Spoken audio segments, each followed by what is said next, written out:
Hello students, आज हम लोग एक्सक्रीशन चैप्टर उत्सर्जन चैप्टर के बारे में पढ़ेंगे। हमने इससे पहले ब्लड सर्कुलेशन के बारे में अच्छे से पढ़ा। आज उत्सर्जन है। उत्सर्जन का मतलब क्या होता है? उत्सर्जन का मतलब होता है शरीर के अंदर जो भी हानिकारक पदार्थ है उनसे बाहर निकालना। तो यहाँ पर देखिए, परिभाषा में पहले पढ़ लेते हैं। ये जो हानिकारक पदार्थ है ये उत्पन्न कैसे होते हैं हमारे शरीर में। तो हम लोग जानते हैं कि हमारे शरीर में अलग अलग तरह की क्रियाएं आती है, श्वसन है, पाचन है, इस तरह से अलग अलग तरह की क्रियाएं होती है। तो इन क्रियाओं के फलस्वरूप जो शरीर में पदार्थ उत्पन्न होते हैं, कुछ यूजफुल होते हैं जो हमारे शरीर के बहुत लाभदायक है, और कुछ उसके बाई प्रोडक्ट्स होते हैं जो हानिकारक होते हैं। तो वो जो हानिकारक पदार्थ है उन्हें शरीर से बाहर निकालना बहुत जरूरी है। जैसे कि जब हम लोग सांस लेते हैं, ऑक्सीजन जब हम लोग ग्रहण करते हैं, उसके बाद श्वसन के पश्चात हमारे शरीर में क्या बनता है? CO2 बनता है, यानी कि कार्बन डाइऑक्साइड बनता है। तो ये कार्बन डाइऑक्साइड को हमें अपने शरीर से बाहर निकालना पड़ता है। तो ये बाहर निकालने की घटना ही हम इसे क्या कह सकते हैं? इसे हम लोग एक्सक्रेशन कहते हैं। तो सजीवों के शरीर में विभिन्न क्रियात्मक और नाशात्मक क्रियाएं। क्रियात्मक मतलब जिसके सजीवों के शरीर में भार की वृद्धि होती है, और नाशात्मक जिसमें शरीर में ऊर्जा प्राप्त होती है और भार जो है वो कम हो जाता है। नाशात्मक क्रियाओं के फलस्वरूप कुछ हानिकारक पदार्थ जैसे CO2, जल को हानिकारक यहाँ कह रहे हैं। हानिकारक कहने का मतलब एक जो एक्सेस जल है जिसकी जरूरत हमारे शरीर में नहीं है, उस तरह का जल, अमोनिया, यूरिया आदि बनते हैं। इन्हें शरीर से बाहर निकालने की क्रिया को हम लोग क्या कहते हैं? उत्सर्जन कहते हैं। और ये पूरा जो सिस्टम होता है इसे हम लोग उत्सर्जन तंत्र कहते हैं। और जो अंग इस क्रिया में सहायता करते हैं, मदद करते हैं, उन्हें हम लोग क्या कहेंगे? उत्सर्जी अंग कहेंगे।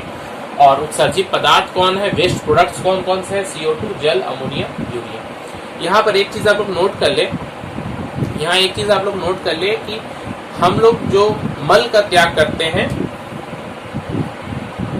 मल का त्याग करते हैं जिसे स्टूल कहते हैं, ये मल जो है हमारे अपाचित भोजन जो है, जब हम खाना खाते हैं, जो खाना जो पच गया वो हमारे शरीर में पूरे ऊर्जा हमें प्रदान की, मगर जो पचा नहीं, जो एक्सक्रेटरी प्रोडक्ट है जो बाहर निकालते हैं हम लोग, ये मल जो है इसे हम लोग एक्सक्रेटरी प्रोडक्ट या एक्सक्रेशन नहीं कह सकते हैं। इसका त्याग होना जो है इसे हम लोग एक स्पेशल नाम देते हैं, इजेशन।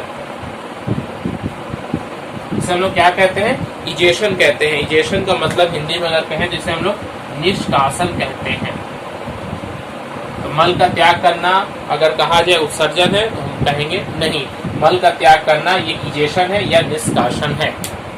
उत्सर्जन का महत्व, उत्सर्जन का क्या महत्व है? हमने पढ़ा कि उत्सर्जन क्या है? शरीर से हानिकारक पदार्थों का बाहर निकालना। ये हानिकारक पदार्थ जो है ये शरीर के लिए टॉक्सिक होते हैं, मतलब जहरीले होते हैं। तो इन्हें बाहर निकालने में ये क्रिया हमारी मदद करता है और हमारे शरीर को स्वस्थ रखता है। दूसरा पॉइंट देखिए, शरीर में अम्ल क्षार का संतुलन बनाए रखना।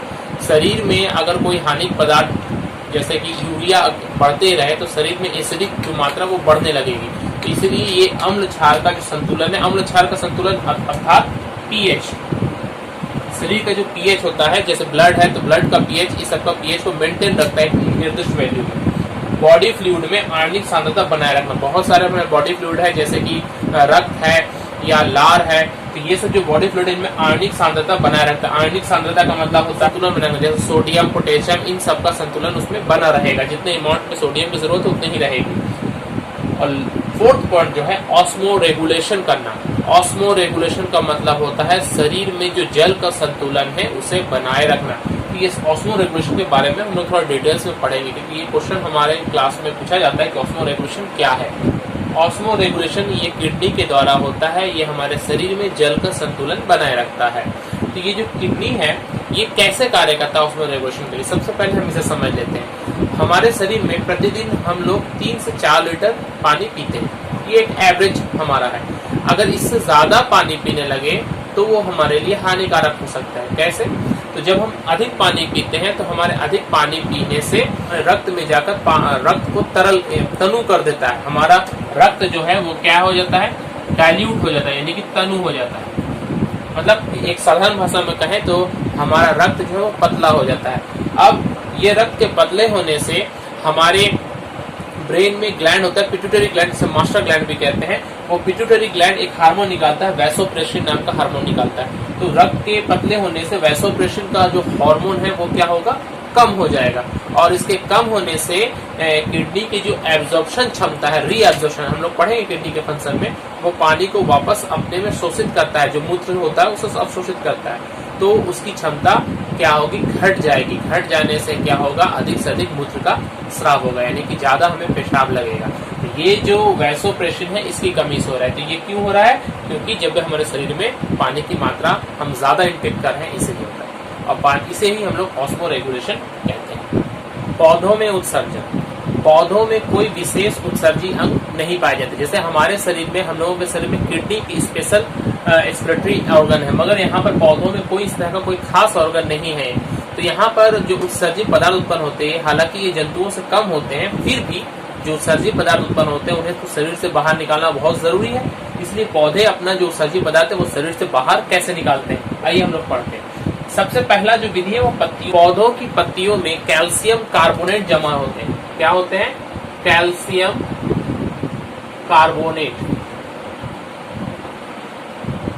ये कैल्शियम कार्बोनेट सिस्टोलिथ के रूप में जमा होते हैं।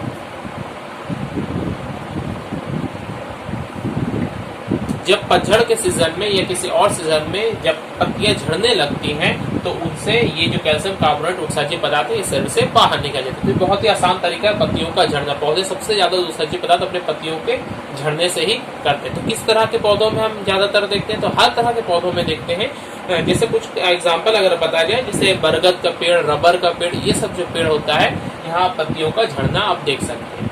सेकंड है छाल काला होना। हम लोगों ने सबसे कॉमन जो हम लोगों के घर के आसपास हम लोग अमरूद का पेड़ देखे ही, अमरूद की छाल देखते हैं वो पतला पतला होकर वो अलग होने लगता है। या नीम का भी पेड़ में हम लोग देखते हैं काट के रूप में वो बाहर निकलने लगता है। तो जो छाल होता है, जो उसके जिसके तने में जो छाल होता है, वो छाल वो इस तरह से वो अलग करता है। जैसे कि अमरूद का पेड़, अर्जुन का पेड़, ये सब ये छाल के अलग होने से अपने उत्सर्जी पदार्थ का त्याग करते हैं। फलों का गिरना, कुछ फल जैसे कि नींबू में साइट्रिक अम्ल होता है, वो एक तरह का उत्सर्जी पदार्थ है। तो जो पका हुआ फल जब नीचे गिरने लगेगा, जैसे पका हुआ आम या पका हुआ नींबू, जब नीचे गिरने लगता है तो ये भी उत्सर्जन का एक अलग प्रकार है। गोंद का सेवन, कुछ पेड़ होते हैं जिससे गोंद निकलती है, जैसे आम, नीम, रबर, ये सब ये गोंद का स्राव करके अपने उत्सर्जी पदार्थों को बाहर निकालते हैं।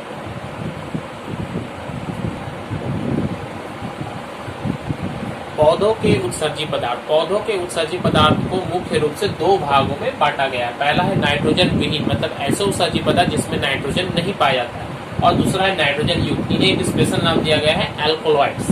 तो नाइट्रोजन विहीन पदार्थों में देखते हैं किस कुछ एग्जांपल्स दिया गया है, जैसे पहला लैटेक्स, टैनिन, गोंद और रेजिन, ये नाइट्रोजन विहीन उत्सर्जी पदार्थ है। इन पदार्थों के बारे में हमें थोड़ा जान लेना पड़ेगा कि इनका इंपॉर्टेंस क्या और ये कहाँ से मिलते हैं। सबसे पहले लैटेक्स को देखिए। लैटेक्स क्या होता है, आप लोगों ने देखा है पपीता के पौधों में, पेड़ में वो दूध के समान जो निकलता है सफेद रंग का, वही लैटेक्स है। तो वो जो लैटेक्स होता है वो क्या, सफेद दूध के समान एक क्षारीय, यानी कि उसका नेचर क्या है, वो नेचर वाइज वो एल्कली होगा, क्षारीय होगा। तो सफेद दूध के समान क्षारीय द्रव होता है। ये किस तरह के पौधों में या पेड़ों में पाई जाती है, पपीता में पाया जाता है, बरगद में पाया जाता है, रबर में पाया जाता है। तो ये जो पपीते में खास करके जो पाया जाता है, उसमें उस तरह के लैटेक्स में एक विशेष प्रकार का एंजाइम भी पाया जाता है जिसको हम लोग पैपिन कहते हैं।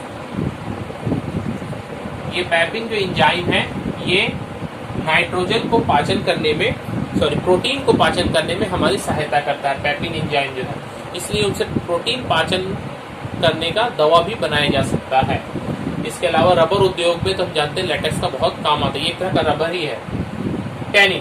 टैनिन ये कुछ पौधे जैसे कि आंवला और इमली, ये सब जो कच्चे फल जिनके होते हैं उनमें ये टैनिन जो है ये पाया जाता है। और इसका मुख्य कार्य क्या है, ये चमड़ा उद्योग में और पेंट और बर्निश बनाने में इसका उपयोग ज्यादा होता है। गोंद के बारे में हम लोग जानते ही है, गोंद यानी कि गम, ये किस तरह के पौधों में पाया जाता है, बबूल, आम, सहजन, इस तरह के पौधों में ये गोंद पाया जाता है। इसका उपयोग जिल्द के बनाई में, बुक्स बनाने में, या जहाँ चिपकाने के लिए काट उद्योग होता है वहां पर भी इसका इस्तेमाल हम लोग करते हैं। लास्ट में आप लोग देखिए रेजिन। रेजिन क्या है, ये पाइन जो ट्री होता है, चीड़ का वृक्ष भी हम जिसे कहते हैं, पाइन बहुत ऊंचे ऊंचे पहाड़ों में पाए जाते हैं। तो ये पाइन का वृक्ष होता है, उसमें रेजिन पाया जाता है।